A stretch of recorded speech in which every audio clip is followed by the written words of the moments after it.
بسم اللہ الرحمن الرحیم۔ اب یہ جس وقت دشت کے وحشی مختلف متمدن دنیا کے علاقوں پر مختلف علاقوں پر حملہ آور ہو رہے تھے، یہ وہ وقت تھا جو اسلام کا ابتدائی دور تھا، اور اسی زمانے میں حضور صلی اللہ علیہ وآلہ وسلم نے وہ پیشین گوئیاں کی جو میں پیچھے بھی کئی لکھا ہوں۔ ان میں سے ایک پیشین گوئی یہاں پر درج کر رہا ہوں جو حضور صلی اللہ علیہ وسلم کی رویا صادقہ تھی۔ حضرت صلی اللہ علیہ وآلہ وسلم کا ایک خواب۔ زینب بنت جہش فرماتی ہیں کہ ایک روز حضرت صلی اللہ علیہ وآلہ وسلم سوتے سوتے یہ کہتے ہوئے جاگ پڑے، لا الہ الا اللہ، عرب کی تباہی کا شر قریب آ گیا ہے۔ یہ کہہ کر حضرت صلی اللہ علیہ وآلہ وسلم نے انگشت شہادت انگوٹھے کے درمیان نشان پر رکھ کر اور حلقہ بنا کر فرمایا کہ آج یاجوج و ماجوج کی دیوار اتنی کھل گئی ہے۔ یہ سن کر میں نے عرض کیا، یا رسول اللہ صلی اللہ علیہ وسلم، کیا ہم بھی ہلاک ہو جائیں گے حالانکہ ہم میں نیک لوگ بھی ہیں؟ حضرت صلی اللہ علیہ وآلہ وسلم نے فرمایا، ہاں، جب فسق و فجور بڑھ جائے گا تو ایسا بھی ہوگا، یعنی کہ قدرت کی طرف سے ایک عذاب ہوگا، چاہے وہ انسانی صورت میں ہے چاہے وہ عذاب کی صورت میں ہے۔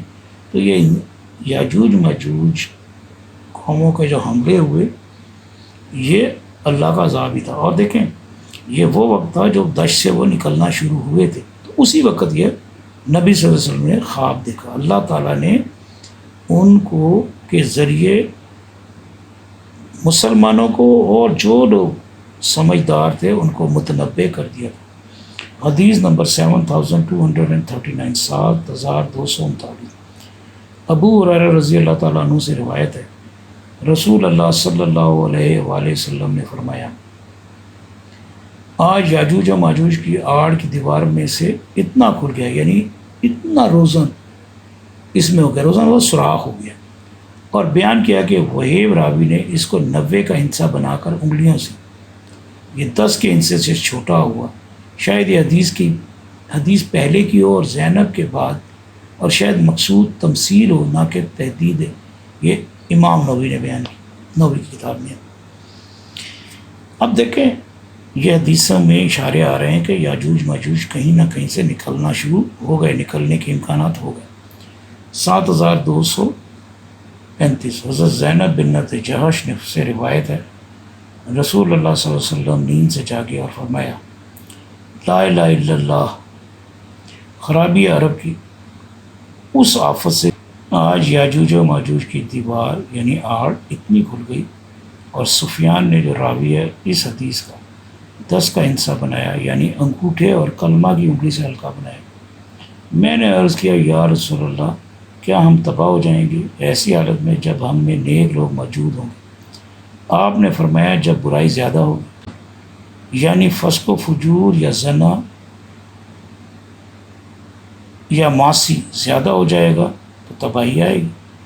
حدیث نمبر 7237، ام المومنین زینب بنت جہش رضی اللہ تعالیٰ عنہ سے روایت ہے، رسول اللہ صلی اللہ علیہ وسلم ایک دن نکلے ڈرے ہوئے، آپ کا چہرہ سرخ تھا، فرماتے تھے، لا الہ الا اللہ، اخیر تک جیسے اوپر گزرا ایسے ہی حدیث بیان کیے۔ 7236، نووی نے کہا، اس حدیث کی اسناد میں 4 صحابی عورتوں نے ایک دوسرے سے روایت کی ہے، اور 2 ان میں سے ازواج مطہرات میں سے ہیں، یعنی ام المومنین ام حبیبہ اور ام المومنین زینب بنت جہش رضی اللہ تعالیٰ عنہ۔ حدیث نمبر 7239، ابو ہریرہ رضی اللہ تعالیٰ عنہ سے روایت ہے، رسول اللہ صلی اللہ علیہ وسلم نے فرمایا، آج یاجوج و ماجوج کی آڑ کی دیوار میں سے اتنا کھل گیا، یعنی اتنا روزن یا سوراخ ہو گیا، اور بیان کیا کہ وہیب راوی نے اس کو 90 کا ہندسہ بنا کر انگلیوں سے، یہ 10 کے ہندسے سے چھوٹا ہوا، شاید یہ حدیث پہلے کی اور زینب کے بعد، اور شاید مقصود تمثیل ہو نہ کہ تحدید۔ نووی، حضرت زینب بنت جہش سے روایت ہے، رسول اللہ صلی اللہ علیہ وسلم نیند سے جاگے اور فرمایا، لا الہ الا اللہ، خرابی عرب کی اس آفت سے جو نزدیک ہے۔ حضرت زینب بنت جہش سے مروی ایک حدیث نبوی ہے جو کچھ اس طرح سے بیان کی گئی، حضرت زینب بنت جحش فرماتی ہیں کہ ایک روز حضرت صلی اللہ علیہ وسلم سوتے سوتے یہ کہتے ہوئے جاگ پڑے، لا الہ الا اللہ، عرب کی تباہی کا شر قریب آ گیا ہے۔ یہ کہہ کر حضرت صلی اللہ علیہ وسلم نے انگشت شہادت کو انگوٹھے کے درمیان نشان پر رکھا اور حلقہ بنا کر فرمایا، آج یاجوج و ماجوج کی دیوار اتنی کھل گئی ہے۔ یہ سن کر میں نے عرض کیا، یا رسول اللہ، کیا ہم بھی ہلاک ہو جائیں گے، حالانکہ ہم میں نیک لوگ بھی ہیں؟ حضرت صلی اللہ علیہ وآلہ وسلم نے فرمایا، ہاں، جب فسق و فجور بڑھ جائے گا۔ حضرت حذیفہ رضی اللہ تعالیٰ عنہ سے مروی ہے کہ ایک دن ہم قیامت کے بارے میں گفتگو کر رہے تھے کہ نبی کریم صلی اللہ علیہ وآلہ وسلم تشریف لے آئے اور پوچھا کہ کیا گفتگو چل رہی ہے؟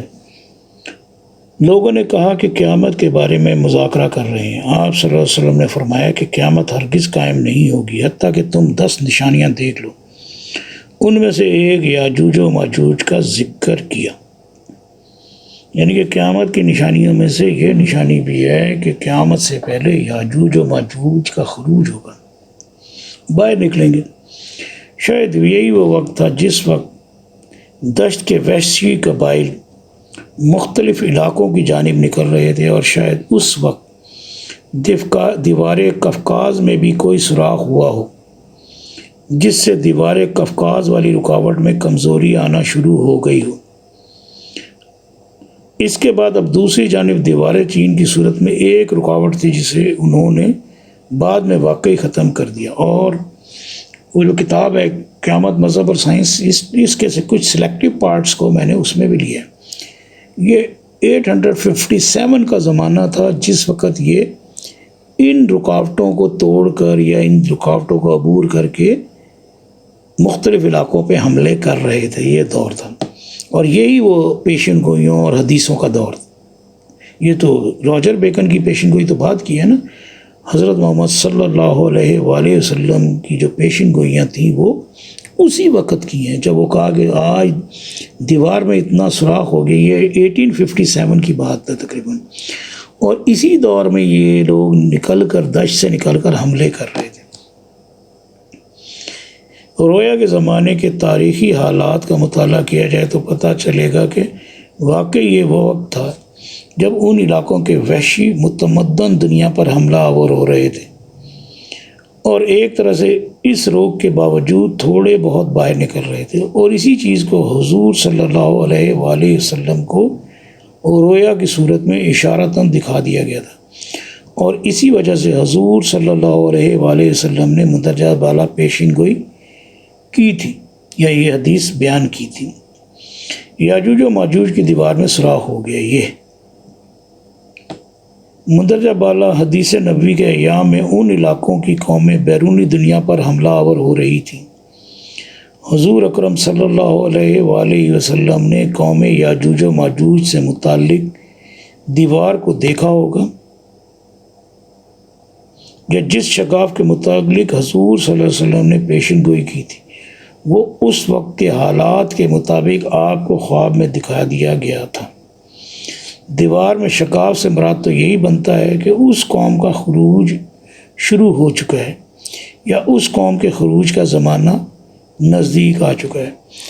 اور اگر تاریخ کا مطالعہ کیا جائے تو پتہ چلے گا کہ اس پیشن گوئی کے 6 سال بعد ہی ان علاقوں میں آباد بلغاریوں نے بازنطینی عیسائیوں کو شکست دیا، اور اسی دور میں ایک بلغاری سردار کردم نے اپنے مخالف بازنطینی کیسر کے کاسہ سر میں شراب پی۔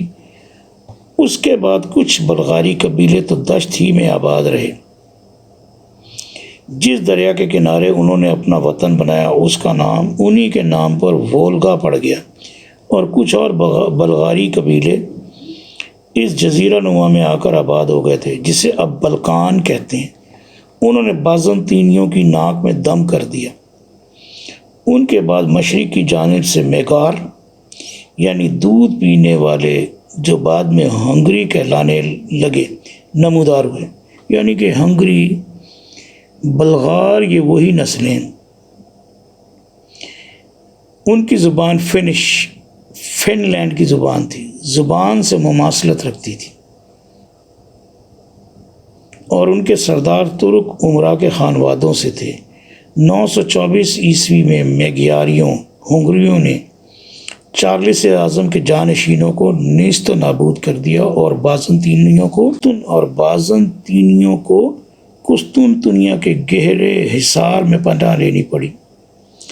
ان کے حملوں سے ایسا محسوس ہوتا تھا کہ جیسے پھر سے اٹیلا کا زمانہ واپس آ گیا، اور جو اٹیلا پیچھے ذکر ہو چکا ہے۔ جرمنوں نے میگیاروں ہنگریوں کا زور توڑا۔ اب جرمن بھی تقریباً یہ وہی نسلیں ہیں ساری۔ ہنگری کا بادشاہ عیسائی ہو گیا جو سینٹ اسٹیفن کے نام سے مشہور ہوا۔ میگیار ہنگری میں آباد ہو گئے، اور اس طرح سے ہنگریوں نے مشرقی یورپ میں ایشیا سے آنے والی نئی قوموں کے مقابلے میں ایک طرح کی فصیل کھڑی کر لی۔ اس وقت میں جب بازنطینیوں پر دولت، قلعہ سازی کے ہنر اور روغن نطفہ کے اسلحہ کے باوجود سخت انحطاط کا دور طاری ہو رہا تھا، لگ بھگ اسی زمانے میں یعنی 1000 عیسوی میں مغرب کے توہم پرست عیسائی یہ سمجھ رہے تھے کہ اس سال عیسائی دنیا کا خاتمہ ہو جائے گا، اور وہ ایسا اس لیے سمجھ رہے تھے کیونکہ بائبل میں ایک پیشین گوئی درج تھی جس کے مطابق 1000 عیسوی میں شیطان یاجوج و ماجوج کی مدد سے مقدس لوگوں پر حملہ آور ہوگا اور دنیا پر تباہی و بربادی لائے گا۔ یہاں نیچے میں ایک پیشین گوئی درج کر رہا ہوں جو بائبل میں درج ہے، اور شاید وہ لوگ اسی پیشین گوئی کی بنیاد پر ایسا سوچ رہے تھے، اور وہ سمجھ رہے تھے کہ اس پیشین گوئی کے پورا ہونے کا زمانہ نزدیک آ رہا ہے۔ بائبل میں درج پیشین گوئی کچھ یوں تھی: اور جب 1000 برس پورے ہو چکیں گے تو شیطان قید سے چھوڑ دیا جائے گا، اور ان قوموں کو زمین کی چاروں طرف ہوں گی، یعنی یاجوج و ماجوج کو گمراہ کر کے لڑائی کے لیے جمع کرنے کو نکلے گا۔ ان کا شمار سمندر کی ریت کے برابر ہوگا، اور وہ تمام زمین پر پھیل جائیں گی اور مقدسوں کی لشکرگاہ اور عزیز شہر کو چاروں طرف سے گھیر لے گی، یعنی کہ یہ قومیں، اور آسمان پر سے آگ نازل ہو کر انہیں کھا جائے گی۔ جو بائبل توریت میں کچھ چیزیں علامتی طور پر ہیں، ضروری نہیں کہ ایگزیکٹ اسی طرح اعداد و شمار اور ایگزیکٹ اسی طرح شکل و صورت اسی طرح کے مقام۔ یہاں 1000 عیسوی سے مراد یہ ہے کہ حضرت عیسیٰ علیہ السلام کی پیدائش کے 1000 سال کے بعد، یعنی کہ 1000 عیسوی کے بعد یہ امکانات ہوں گے کہ یہ چاروں علاقوں کی جو قومیں ہیں سائڈوں کی زمین کی یہ نکلیں گی۔ ان کا شمار سمندر کی ریت کے برابر ہوگا، کہ اب یہ جو گنتی اب ارب خرب نیل پدم پتہ نہیں کہاں تک بلین ٹریلین اور آگے تک بھی پہنچ گئی ہے۔ پرانے وقتوں میں تعداد کو گننے کے لیے ایک موازنے کے طور پر یہ بتایا تھا ریت کے ذروں کی طرح، یعنی کہ بہت زیادہ تعداد میں، یعنی کہ لڑنے والے تعداد میں بہت زیادہ ہوں گے۔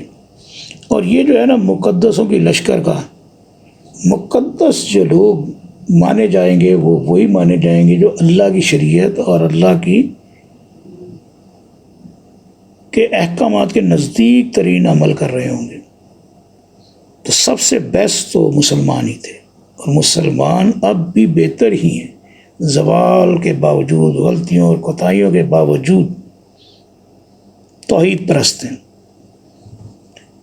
اور اگر ان کافروں کے مقابلے میں موازنہ کیا جائے تو یہودی اور عیسائی بھی اہل کتاب ہی تھے،